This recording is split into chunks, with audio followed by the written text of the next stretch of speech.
Hey, in today's video, we're going to take a look at several 12-volt lithium iron phosphate batteries from a company called Siekon Energy. And Siekon did send me these batteries so I could review them for the video, but they are not paying me any money, nor do they have any editorial control over what I say. So the opinions that I express in this video are my actual opinions, and they are not being dictated in any way by the brand. Okay, with that out of the way, if you watched my previous video, I think I mentioned that I'll be doing 2 or 3 giveaways this holiday season, and so we're going to be doing that in this video as well. This time, I'll be giving away this Opus Exodus 600. So stay tuned, and I'll give you instructions on how to win that later in the video. But back to these Siekon batteries. Now, I actually reviewed my first Siekon battery about 6 months ago, and that was their 12-volt 100 amp hour Classics battery, which I found to be an exceptional value at the time, considering its solid performance and the fact that it had built-in low-temp cutoff protection, and yet still had a budget price that was more in line with similar options that are on the market that do not have low-temp cutoff protection. And so when Siekon approached me again last month and asked if I'd be interested in checking out several of their other Siekon battery models, I said, sure, let's do it. And so they sent me these particular 4 12.8 volt batteries here. This is the 100 amp hour mini over here, the 100 amp hour trolling motor over here, and then I've got the 200 amp hour Classics and the 200 amp hour mini. Now, like the 100 amp hour Classics battery that I had previously reviewed, all 4 of these models from Siekon do actually, at least according to the manual, have low temp cutoff protection. All 4 of them do have a 100 amp BMS, meaning they're rated for a continuous charge and discharge rate of 100 amps. So individually, just one at a time, these batteries would be appropriate to support up to about a 1200 watt inverter. And if you wanted to connect them to something larger, like a 2000 watt or maybe a 2400 watt 12 volt inverter, you'd want to put at least 2 of these in parallel so that they are current sharing and able to support those larger loads. But all of these batteries are also rated to support up to a max of 4 in parallel or 4 in series, or up to a 4S4P configuration, which is 16 batteries. And that would provide a total capacity of about 20 kilowatt hours at a 48 volt nominal system voltage, which is certainly suitable for most small or moderately sized off-grid applications. And finally, all have a 5-year warranty. So now if you're like me, you're probably thinking, okay, that's all quite reasonable enough, but are these particular models as good a deal as the 100 amp hour Classics that I reviewed 6 months ago? And the answer is they're not.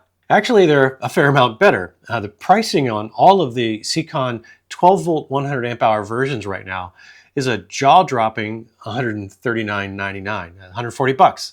So yes, you heard me correctly. A 12.8 volt 100 amp lithium iron phosphate battery with low temp cutoff protection for 140 bucks. Now that is crazy town pricing, and I don't know how long that's going to last. But for now, at least through the end of December, that's the price on the 100 amp versions. And the 200 amp hour versions are $329.99, which is also a phenomenal deal right now. So let's go run these things through the paces and see what, if anything, that you might have to give up for a 100 amp hour battery at such a low price point. All right, let's check the usable capacity that we get out of this 200 amp hour Classic. I've got this completely zeroed out on the history, and I'm using a smart shunt over here on the left to track the current in and out. There won't be any current going in, but there will be current going out. So I'm gonna hook an oil heater up to this. I've already got it connected to the inverter. Let me go ahead and enable the disconnect, and we're gonna start drawing some current as the inverter kicks in and starts feeding the load. You can see this is gonna start counting up, and we're at about 62 amps. Let me drop that down just a little bit. This will get us closer to 50 amps, which is about 0.5 C. So this should be a good test to see how many usable amp hours and watt hours we get through this battery when it's fully charged. So check back when it's done. All right, the test is still cooking. Ignore the state of charge. I actually accidentally reset that once my AC inverter got to a low voltage cutoff, but the battery still had some juice and the BMS hadn't cut it off yet. So I think it cut it off and I was about, I want to say about 183 amp hours. But that was, again, the low voltage cutoff on the AC inverter. So I hooked up a DC load tester, and I'm pulling a very small load now, about 8 amps. The value of interest is the cumulative amp hours drawn. Let me zoom in for you. And that's that guy right there. And we are already at 201 amp hours. So we're already getting more capacity than is rated from this battery at 200 amp hours. And the watt hours, if you do the math on this, should be about 2,560 watt hours. Now, I don't have the precision on the discharged energy, but we are at 2,500 and something. It doesn't go past that first decimal place there. So we have been getting the rated capacity of this battery. So the load test is definitely a pass. I'm going to let this go ahead and complete discharging until the BMS shuts us off, and then I'll find out how many total cumulative amp hours we actually did get. But already we're in the bonus column. All right, the weather is turning pretty bad. We are up to 202 amp hours discharge. We're all the way down to about 10.18 volts. So I think the battery BMS is going to cut us off any time now. I would be surprised if we get to 203 amp hours, maybe, but still, that is very good performance out of this. I'm going to go ahead and disconnect this, and I'm going to sit it outside under an overhang so it doesn't get wet or snowed on, because tonight, sometime after about 2 a.m., we're going to drop below freezing, and we're going to be in around 15 to 18 degrees Fahrenheit by 8 o'clock tomorrow morning. So I'm going to try to freeze this thing. Okay. Actually, I just heard it cut off. So we just lost it. Anyway, yeah, so we caught it on camera. So we got about 202.5 amp hours would be my guess. So anyway, like I said, I'm going to go ahead and put this outside, see if I can get this to freeze. And then by mid-morning sometime tomorrow, I'm going to bring it back in the workshop here, put it on the bench, see if it'll charge. It should not if it's frozen all the way inside, which I think we'll have sufficient time to do that. And we're going to find out if that low temp protection actually works. So I'll see you in the morning. Got a very cold morning. It's actually about 11 o'clock in the morning. I'm moving pretty slow. I actually tested positive for COVID this morning after a couple of days of fairly mild symptoms. So apologize if I look a little more haggard than normal. But anyway, we are probably around 18 degrees max right now, and it's been pretty cold for the past 6-7 hours. I've had this battery sitting out all night, so it should be pretty well frozen.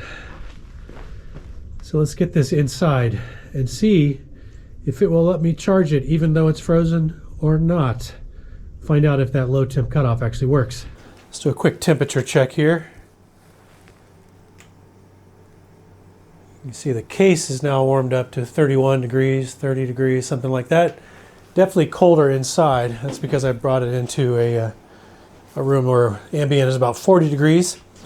I've got my battery charger over here, and you can see the green LED is on. So it is ready to go. So let's see what happens when I connect this up. All right, hopefully you can see that green light. And it is definitely not charging.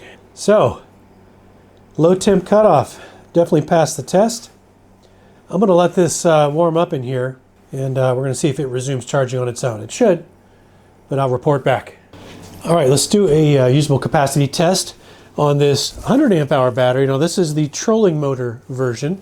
Looks just like their 100 amp hour mini in terms of form factor, but you know, because it's the trolling motor, it's got a few extra features, and we'll get into that if I haven't already.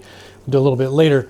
But I have everything set up. Let me go ahead and turn on the AC inverter. Go over to status here. We're currently only powering the inverter itself.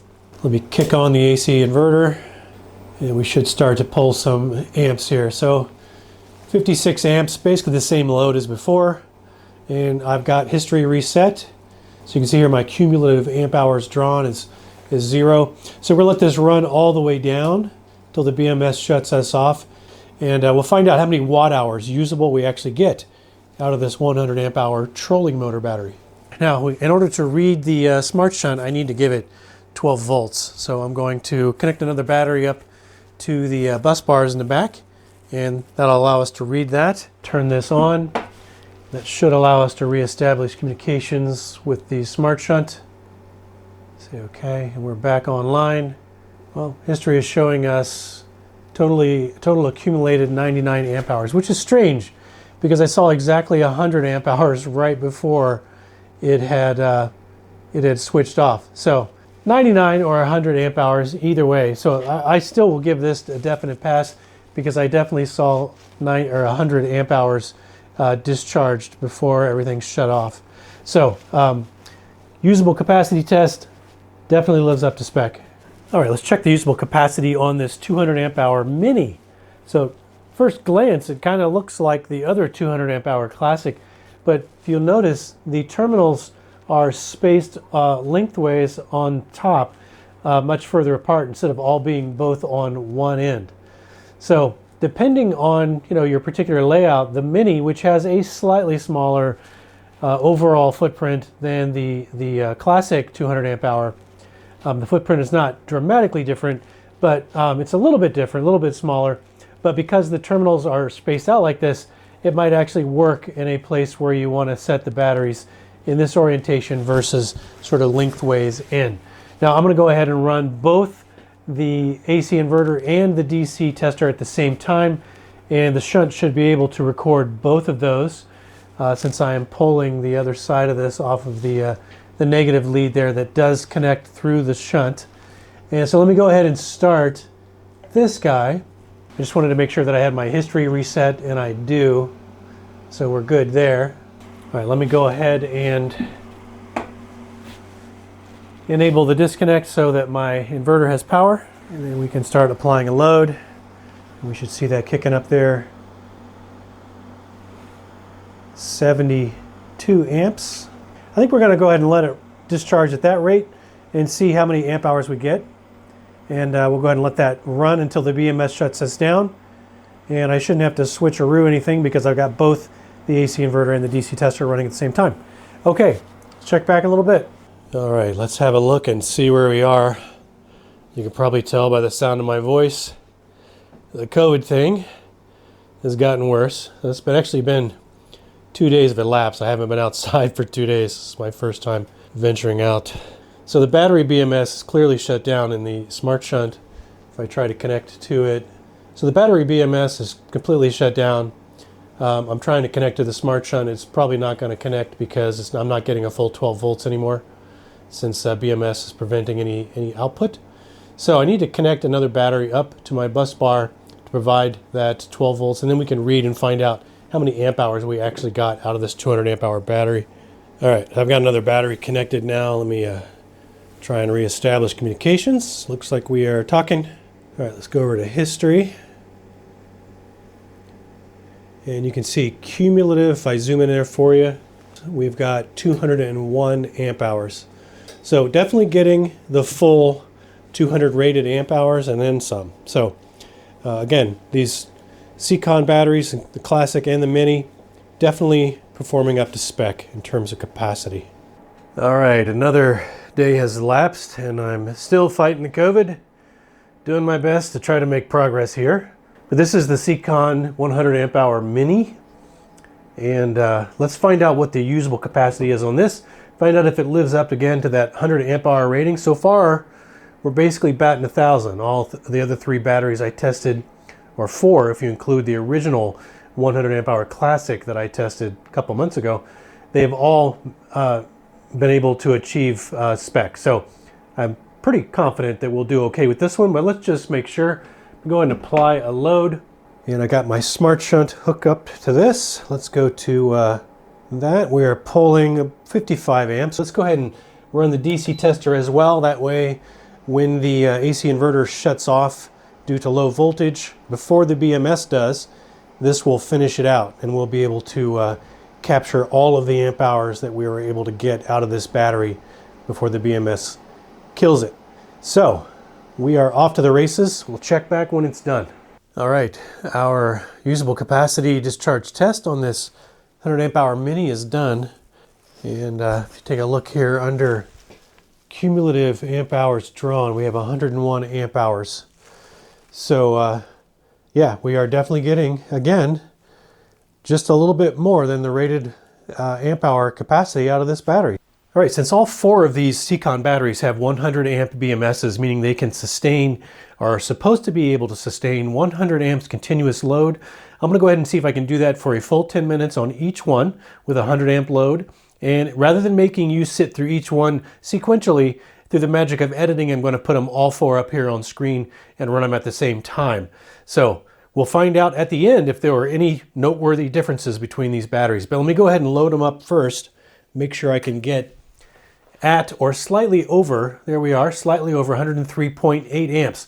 So let's start that timer now.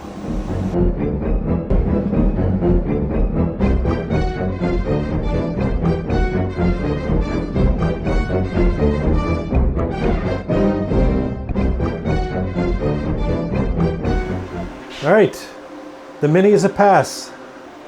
All right, 100 amp hour trolling motor, definite pass. And we were actually at just under 108 amps for most of that test. All right, 200 amp hour Mini, definite pass at over 105 amps. All right, the 200 amp hour Classics, definite pass at 105 amps. Okay, so let's wrap up on some final thoughts and then I'll get to the power station giveaway details for you. So due to the fact that I got COVID right as I was getting into the testing phase part of this project, I ended up losing several days of work time as a result. And so I ended up only testing the low temp charging protection on the 200 amp hour Classics battery. But I did also previously test that on the 100 amp hour Classics battery as well. For low temp, and both units clearly passed the test, no problem.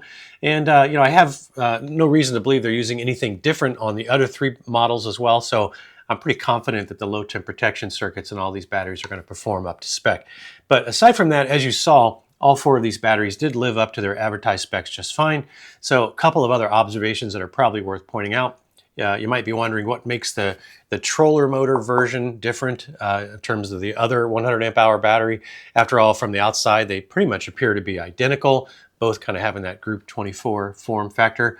Well, the troller motor version actually has a couple of additional upgrades, despite the fact that it's actually currently selling for the same crazy low $140 sales price as the other 100 amp versions. So first of all, the BMS board in the troller motor battery is fully encapsulated to further enhance its shockproof and waterproof ratings. In fact, the troller motor battery has an IP67 rating, meaning that it can withstand temporary full immersion in water, while the other non-troller motor battery versions have an IP65 weather rating, which is still an excellent weather resistance rating, just not rated for full immersion. And finally, the troller motor batteries also have transient voltage suppression built in, which is something that you typically want to look for when you're looking for marine application batteries. Now, another thing that I'll mention is that, as I understand it, this 200 amp hour mini battery is out of stock right now and doesn't have a restock target date. So at least not that they've been able to tell me. So if this was one that you were interested in, you might be out of luck on this particular one. But the other models remain extremely solid options as long as you can pounce before that sale price ends. And you can pick them up the lowest price points that I've ever seen. And Siekon does have other battery models as well, including self-heating batteries and 36-volt golf cart batteries. And as far as I'm aware, those are also on sale for some of the best prices you can find pretty much anywhere right now. And per usual, I will put links below for you if you want to go check out what they have.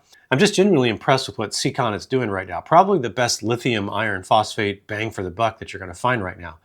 All right, let's talk about the power station giveaway. So as with my previous giveaways, in case you're concerned, there is genuinely no catch. There's no cost. It's completely free. No one is collecting your information, your private information, unless you're the winner, in which case I obviously need some information so I can ship you your power station. And as I said, I'm doing this particular giveaway to promote my new channel, Re-Ray Every Day. But this time, I'm actually providing the power station myself, rather than a sponsor providing it. So again, it's this guy right here. But since I'm providing it myself, that means I'm also footing the bill for shipping. And so unfortunately, but necessarily, I'm going to have to keep this particular giveaway relegated to US-based addresses only. Otherwise, the shipping costs would completely eat me alive. So my apologies to those of you not based in the US. So here are the 3 easy steps, much like the last one, that you need to complete to be eligible to win. So first, just make sure that you're subscribed to this channel, Re-Ray Outdoors. And then leave a comment below on this video and include the words Re-Ray Every Day. And it's important to include those exact words, with or without the quotes, doesn't really matter. But that's because those are the keywords my random comment selector will be looking for, and also because that is the name of my new YouTube channel, where I'll be posting content that is more focused on things like DIY projects, or a lot of EV content, outdoor adventures when the weather gets a little bit better here, travel, including hiking, kayaking, stuff like that. miscellaneous things and other things that I find interesting to talk about that aren't specifically related to portable power and solar and the things that are more typical that I talk about on this channel. And so the third and final step to getting entered into the giveaway is that you can use the link that I put in the description below for you to jump over to my new channel and subscribe to Re-Ray Every Day as well. And it's still light on content, as you'll see when you go over there. It's just getting off the ground, but I'll be adding new content pretty regularly, especially now that I'm just nearly getting over this bout of COVID. But while you're there, maybe you can also watch a video or two, or maybe you don't even have to watch it. Just let it play while you run out for lunch, or let the dog watch it. I don't care. Either way, it all helps me get the channel going. So that's it. Do those three things and you're officially entered to win this Opus Exodus 600 power station. And I'll be doing the drawing for this giveaway on Sunday, December 22nd. So that's coming up fairly soon. I'll post the winning comment on the community post. And then I'll also, and this is important, if you are the winner, I'll reply directly to your winning comment with instructions on how to claim the prize. And you'll know that that reply is from me and not a scammer, because my reply will display my name kind of like this, with a rounded highlight around my name. Any replies that you get that do not look exactly like this are not from me. So things like this, for example, this is not me. This is a parasite scammer. But again, this one is me, and I will not ask you for money, not for shipping, not for anything. As I said, completely free giveaway. But you might want to also enable notifications for YouTube if you haven't done that already, so that you'll be notified if I comment back and let you know that you've won. And that's important because you only have 1 week to reply and claim your prize before I have to redraw for a new winner. So check out the details if you want to go recap all that. I recap that for you in the description below. I wish everyone luck on this. And as I said, I'll be doing at least one more giveaway over the next couple of weeks. So please feel free to join me for that one as well if you want. I thank you for watching this video with me and for helping me jumpstart my new channel. And I do hope you'll consider joining me again soon on both channels. And until then, happy holidays, everyone. And don't forget to have some fun out there.